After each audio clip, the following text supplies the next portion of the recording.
Izinkan saya untuk meminta maaf kepada pihak-pihak yang tersinggung atau kurang berkenan. Pencipta lagu Joko Tingkir Ngombe Dawet minta maaf usai lagunya dianggap lecehkan ulama. Ronald Dwi Febriansyah yang disebut sebagai pencipta lagu viral Joko Tingkir Ngombe Dawet meminta maaf setelah lagunya itu dianggap telah melecehkan tokoh ulama Joko Tingkir. Izinkan saya untuk meminta maaf karena saya telah membuat lirik menggunakan nama Joko Tingkir.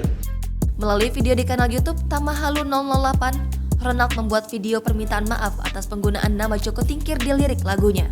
Karena ketidaktahuan saya, di balik nama Joko Tingkir ini adalah sosok ulama besar di Jawa.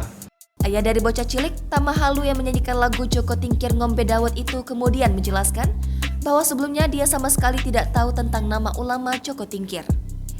Tak hanya meminta maaf, Ronald juga telah mengubah lirik dan sudah tidak lagi menggunakan nama Joko Tingkir lagi.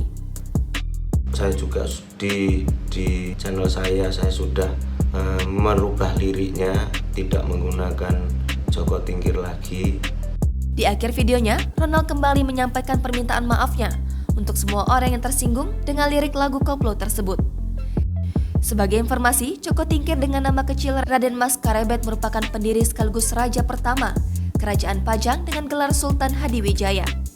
Dikutip dari website NU Online, dengan merujuk catatan Kiai Ishamuddin Hazik atau Gus Isom, muhakik kumpulan karya Hadratus Syekh Ki Haji Muhammad Hashim Asy'ari, Joko Tingkir adalah kakek ketiga dari Ki Haji Muhammad Hashim Asy'ari, pendiri Nadatul Ulama.